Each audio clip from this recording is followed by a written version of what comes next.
Muy buenas noches, gracias por acompañarnos un martes más en nuestro programa Respuestas a Preguntas que Incomodan. Espero que ustedes estén muy bien, acompañados de un rico cafecito o de una agüita. Que disfruten y aprendan de este interesante tema que ya mismo comenzamos. Yatensi Bonilla, ¿cómo estás? Buenas noches. Siempre contento y feliz como una lombriz. Feliz y contento, tomando un cafecillo, como dirían los brasileros. Yo creo que voy a hacer un estudio de las lombrices, a ver si realmente son tan felices como dice Yatensi, ¿sí o no? Claro, que primero ellos no tienen que preocuparse por comer, o ellas. Es cierto. Porque todos lo reciben gratis. Ahí calientito en una tripa ahí, entra sí. arroz, entra huevito frito.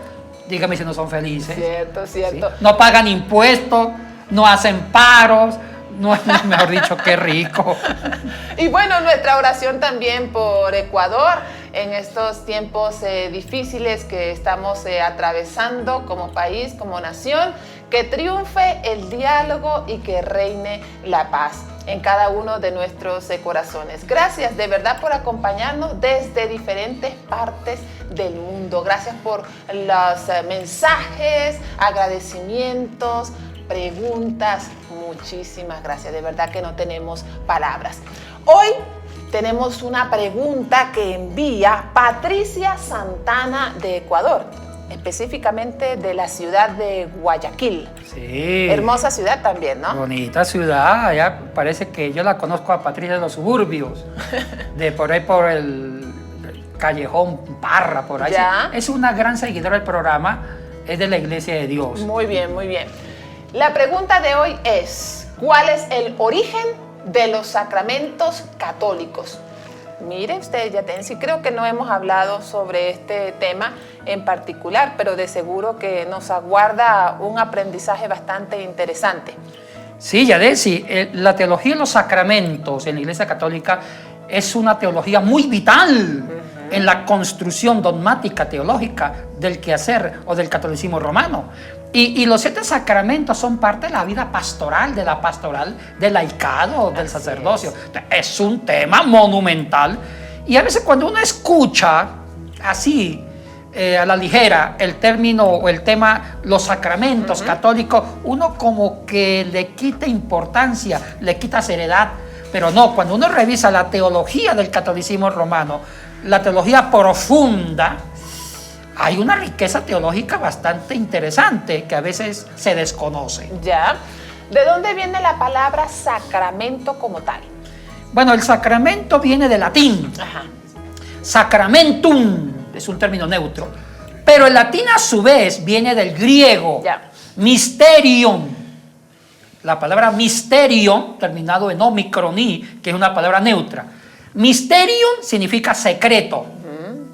Algo que todavía se mantiene escondido, pero que tiene un poder salvífico. Okay. Entonces los santos padres de África, los que sabían latín, al norte de África, y también los padres latinos en Occidente, reemplazaron el término griego mysterium por sacramentum.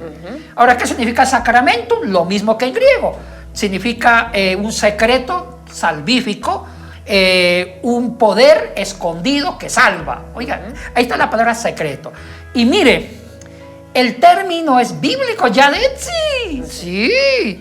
A veces cuando criticamos, mire, yo no soy católico romano, soy protestante y todavía pentecostal de la Iglesia de Dios, como dijo la salmista María la del barrio, a mucha honra. Soy pentecostal. Yo también. Gloria a Dios. Pero aún así, no soy ciego para desbaratar la teología católica. Hay cosas del catolicismo que yo respeto mucho porque hay riqueza. Y de ahí venimos. La iglesia protestante evangélica viene del catolicismo antiguo. Entonces, hay cosas que yo discrepo, por eso me salí del catolicismo, porque discrepo y tengo una identidad evangélica y pentecostal, pero también hay cosas que aplaudo y le encuentro lógica cuando uno profundiza. Y un tema que me gusta porque tiene un sentido es la teología de los sacramentos. Ahora, la palabra sacramento, repito, viene del latín, del griego mysterium, y se encuentra, Pablo usa ese término 21 veces. Oh, wow. Sí. En todas sus cartas, Pablo usa la palabra mysterion, en griego, que se tradujo al latín, sacramento. Y Marcos lo usa. ¿Cómo lo usa Marcos? En Marcos 4, en el versículo 11. ¿Cuál es el contexto? El contexto es cuando Jesucristo usó la parábola, pronunció la parábola del sembrador. Los discípulos no entendieron nada. Sí, correcto. Estaba más perdido que Andrés Chamorro en el pasado buscando novia. Los discípulos no entendieron nada. Entonces le preguntan a los discípulos a Jesús: Maestro, ¿qué nos quiso decir con esa parábola del sembrador? Y aquí viene el versículo 11 y le dice Jesús a los discípulos: a ustedes les he enseñado el mysterium, to basileias. A ustedes les he enseñado el misterio del reino. Ya se usa la palabra sacramento, pero en griego misterio. Y a los de afuera, a los que no son discípulos, por parábolas les he enseñado todo esto, para que se arrepientan. Entonces, cuando Jesús le dijo a los discípulos: yo les enseñé las cosas secretas del reino, les enseñé los misterios del reino. Entonces, la palabra misterio está relacionado con el poder salvador de Dios a los discípulos y a la humanidad. Que, oye, significa poder salvador. Correcto, correcto. ¿Cuál sería la diferencia entre sacramento y ordenanza? ¿O es lo mismo? Bueno, la ordenanza es un término que lo usa mucho mi Iglesia de Dios. Sí, correcto. Para decir que Dios ordenó que se practicara dos sacramentos. Mire, la Iglesia de Dios usa también la palabra sacramento. Sí. La Iglesia de Dios, mi iglesia, usa la palabra sacramento, porque saben que está relacionada así. Sí hay una relación entre sacramento y ordenanza. Y la Iglesia de Dios tiene 3 sacramentos: Santa Cena, lavatorio de los pies y bautismo. ¿Cuáles son los sacramentos católicos? Bueno, los sacramentos tuvo una evolución. Primero, en la Biblia, como ya lo mencioné, se usaba la palabra misterio para decir que Dios tiene un poder secreto salvador. Dios salva en forma secreta, escondida a la humanidad, y después se reveló en Cristo Jesús. Ese es el concepto.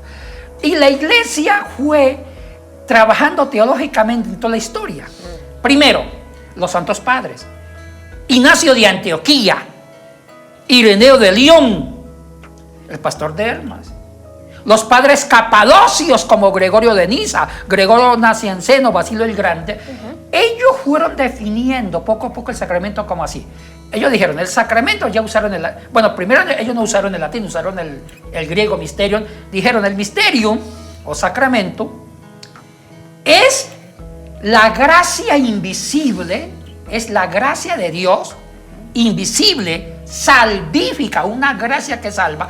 Pero en el mundo de los hombres, que vivimos de un cuerpo, vivimos de símbolos, vivimos de la sensibilidad, se encarna en acciones concretas. O sea que sacramentos es la gracia salvífica invisible de Dios que se vuelve visible, toma cuerpo, se vuelve sensible a través de los sentidos para darnos un símbolo de salvación. Qué interesante, qué interesante.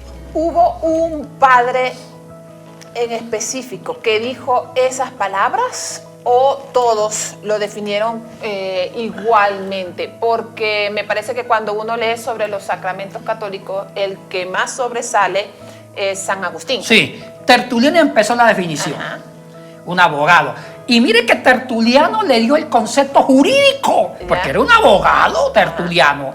Entonces, él fue el que dice que el sacramento es un poder invisible, es la gracia misteriosa e invisible de Dios, secreta, que salva. Pero como va a salvar a los hombres necesitan cosas sensibles, símbolos litúrgicos, expresiones para hacer referencia a esa gracia invisible que se vuelve visible en la vida práctica de los hombres.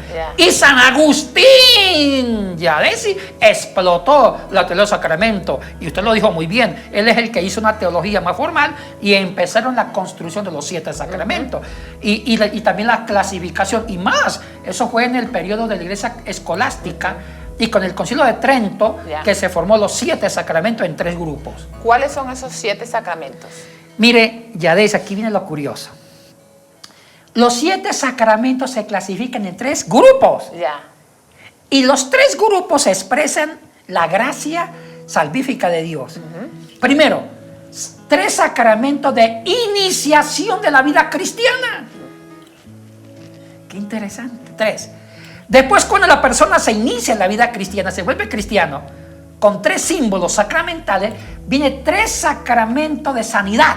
Porque mientras que el ser humano siga siendo cristiano, no está inmune a la enfermedad, al fracaso, al pecado. Entonces hay 2 sacramentos de curación, lo llaman ellos, de sanidad, tanto corporal como espiritual. Oiga, trabajan 2 sanidades, espiritual y corporal. Y los 2 últimos son 2 sacramentos al servicio de la comunidad. Entonces, iniciación, sanar mientras que estamos peregrinando en la tierra, y 2 que están al servicio de la comunidad. Los 3 de iniciación. Los 3 sacramentos de iniciación son el bautismo. El bautismo es un rito que no solamente lo practicó el catolicismo antiguo, el cristianismo antiguo, sino muchas religiones. Religiones sumerias, Acadia, Babilonia, muchas culturas hindú, africanas. Siempre el bautismo con agua era una forma de iniciarse a una religión y de limpieza a través del agua. Entonces, eso significa el sacramento del bautismo, iniciación a la vida cristiana, y pureza y limpieza. Pero, ¿qué tipo de bautismo practica los católicos? Porque no es inmersión. No. Mire, la Iglesia Católica se inspira mucho en un documento antiguo de la Iglesia cristiana llamada la Didache o Didache. En un primer momento fue parte del canon del Nuevo Testamento cuando no se había formado el canon. Y la Didache es un documento de un valor histórico impresionante porque se habla de las costumbres culturales litúrgicas de la Iglesia primitiva. Y ahí en ese Didache se habla de 2 tipos de bautismo. Ya. O 3, el bautismo por inmersión, aspersión y por deseo. Entonces, cuando una persona podía bautizarse, la sumergían. Si no había agua, por aspersión en nombre de la Santísima Trinidad. Y si la persona no se alcanzaba a bautizar ni por agua, por inmersión, ni por aspersión, ¿por qué por aspersión? Cuando estaba una persona enferma no la podían sumergir, claro, sí, porque se moría, sí, o si no había agua en un desierto. Sí. Entonces venía el bautismo de deseo. Si una persona se estaba preparando como catecúmeno al curso de bautismo y lo sorprendía la muerte y no se alcanzó a bautizar con agua, ni por aspersión, ni inmersión, la teología le llamó bautismo de deseo. Ya estuvo bautizado porque deseó el bautismo. Y si era un mártir, había una 4ª figura, el bautismo por sangre. ¿Cuántos mártires murieron en la iglesia primitiva por las persecuciones?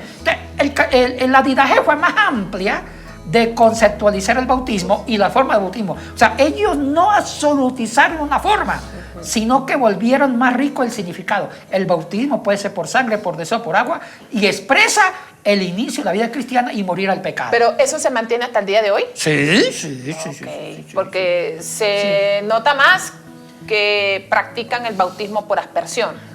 Para los niños, para los niños. Ahora, ¿por qué bautizan a los niños? Bueno, porque para ellos, aquí esto es algo interesante, hay una influencia de la teología de la predestinación, que en un momento un ala del cristianismo católico compartió inclusive con San Agustín de Hipona en el siglo IV. Entonces es decir que si es el hijo de cristiano, para que sea bautizado por niños, en el pasado debía ser hijo de católicos convertidos. Era el primer requisito. Si los papás eran católicos, casados y practicaban la fe católica cristiana, quería decir que el niño iba a ser otro cristiano. Entonces, como era pequeño, siempre nombraban padrinos. Los padrinos son los garantes de que le va a enseñar la fe católica a él. Ahora, si los papás no eran cristianos, si el uno era convertido y el otro no lo bautizaban. Ya. Entonces, había muchos requisitos, pero también con San Agustín le dio un sentido de la predestinación.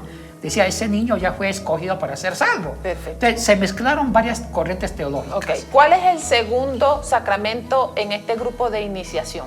El de la confirmación. Ya. Yo siempre he dicho que la teología pentecostal, aunque no lo cree, usted se va a reír, tiene una semejanza con la teología católica. Los pentecostales somos más parecidos en ciertos puntos doctrinales católicos que las mismas iglesias históricas. Y uno de ellos es el bautismo del Espíritu Santo. El sacramento de la confirmación para el catolicismo romano significa el bautismo del Espíritu Santo. ¿Cómo así? ¿Por qué? Porque con el sacramento del bautismo la persona se convirtió a Cristo. El de la confirmación significa el Espíritu Santo te confirma que Cristo está en tu corazón. O sea, es el sacramento neumatológico. Es el sacramento donde actúa el Espíritu Santo. Entonces el Espíritu Santo te posee más. Con el sacramento el Espíritu Santo te confirma y te hace que usted es parte de la herencia cristiana, de los santos. Entonces eso equivale en la teología pentecostal al bautismo del Espíritu Santo. Entonces para los católicos ellos sí creen en el bautismo del Espíritu Santo, pero con el sacramento de la confirmación. La forma de recibirlo es diferente, pero increíble. Por ejemplo, en las iglesias históricas luteranos no lo creen en el bautismo del Espíritu Santo. Nosotros sí, los pentecostales y los católicos sí lo creen con ese sacramento exclusivo de la neumatología. Es decir, y ese es el único sacramento que lo ministra el obispo, ni siquiera un sacerdote. ¿Por qué? Porque es el sacramento donde el Espíritu Santo confirma tu fe, confirma la presencia de Cristo en tu vida. Pero, ¿cómo es? ¿Qué hace ese obispo? Bueno, es con aceite. ¿Ya? Es como una unción en la frente. Ah, ok. Sí. Sí.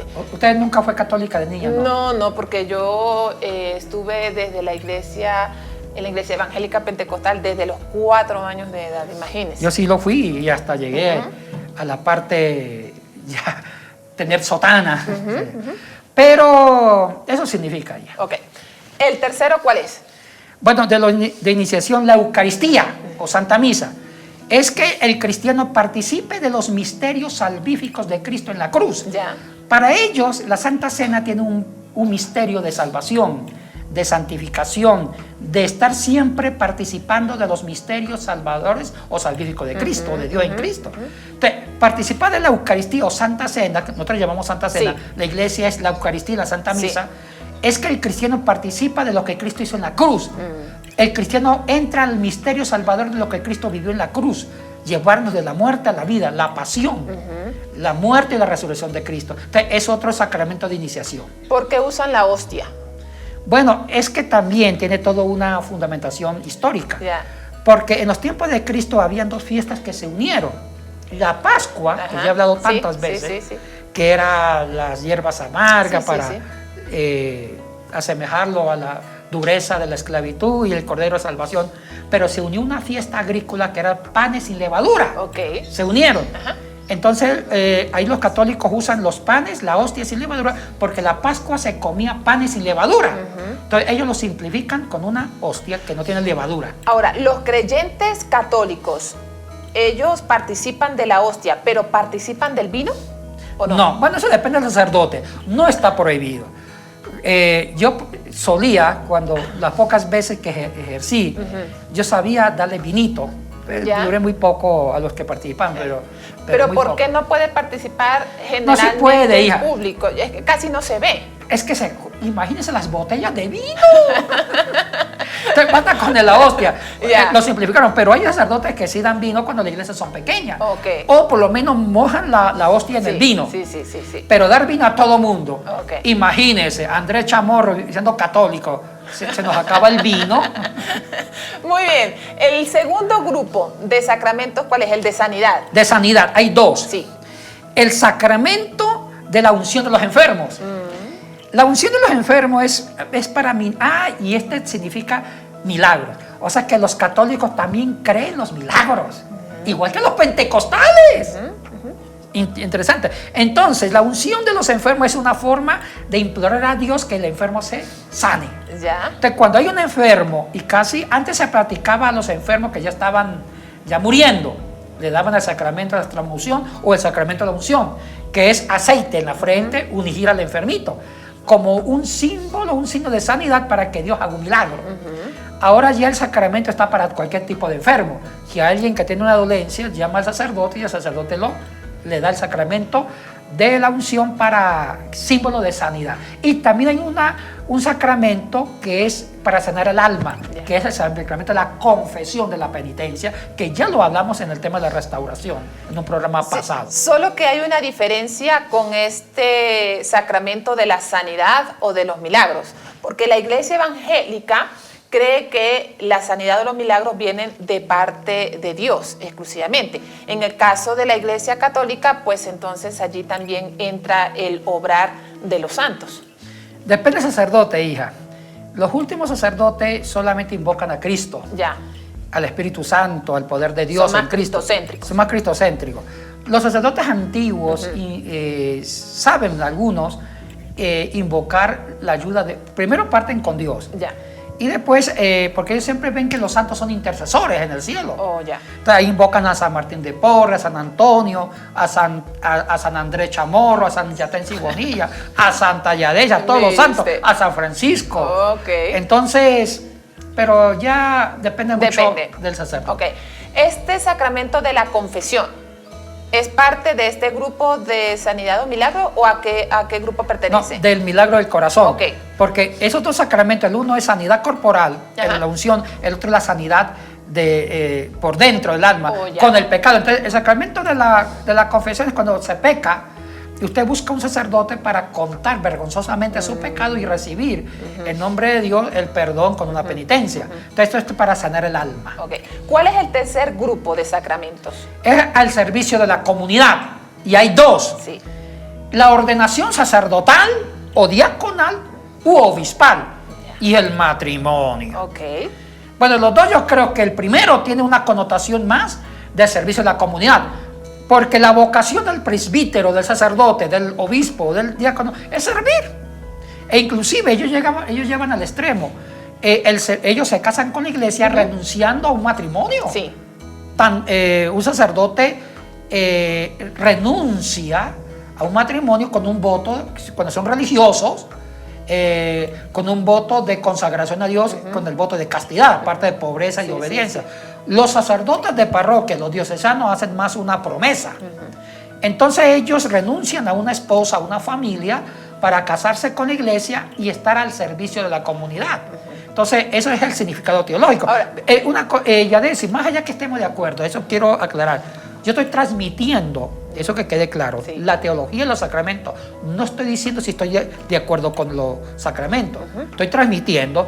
Ya si estoy o no estoy de acuerdo con el voto del celibato, eso lo juzgan ustedes.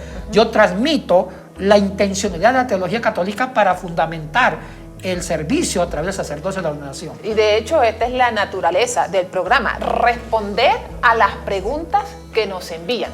Y la pregunta de hoy es, ¿cuál es el origen de los sacramentos católicos? Sí. Ahora, el otro es el matrimonio. Ajá, pero antes de ir allá... ¿Usted tiene miedo todo el matrimonio? No quiero pasar ese sacramento, no. No, ¿por qué las mujeres no son también obispos o sacerdotes en la Iglesia Católica? Bueno, ahí entra, es otro programa. Sería bueno que alguien haga esa pregunta para responderlo en pregunta. ¿Por qué las mujeres no pueden ser sacerdotes? Ahí, ¿sí?, ahí entra la tradición evangelística que los apóstoles eran hombres. Okay. Bueno, pero hay otros argumentos que no es el momento. Ahora, el sacramento del matrimonio también está en el rango del servicio a la comunidad. Bueno, ¿cómo se entiende eso del servicio a la comunidad? Un matrimonio al servicio de la comunidad. Ay, esa es la parte que a mí también me cuesta mucho entender. Pero ellos han trabajado, lo ven que el hecho de casarse, el hecho de tener una familia es un aporte a los integrantes de la familia, a ese clan. Por ahí va la teología, pero yo creo que el que es más servicio a la comunidad es el primero. Ordenarme ser sacerdote, obispo, diácono para servir al pueblo. Ahí tiene más ese sentido. ¿Cuál es la diferencia, para ir cerrando, o cuál es la relación, porque más bien es una relación, entre sacramento y símbolo? Ya, en el sacramento hay dos cosas. El significado y el significante. El significante es el símbolo. Un ejemplo en la unción de los enfermos. ¿Cuál es el significado? Sanarlo, curarlo. Y se usa un símbolo. ¿Cuál es el aceite? El aceite, sí. Entonces, el aceite es el símbolo. No significa que el aceite es el que sana, no. Es el símbolo que tiene un significado de sanarlo. Eso es todo. Entonces, en el bautismo, el agua es el símbolo, pero no significa que el agua lo va a salvar o lo va a hacer cristiano. El agua es el significante, pero tiene un significado que es morir con Cristo para resucitar con Cristo. Es vivir una vida nueva en Cristo Jesús. Muy bien, amigos y amigas, creo que este es un tema bastante interesante.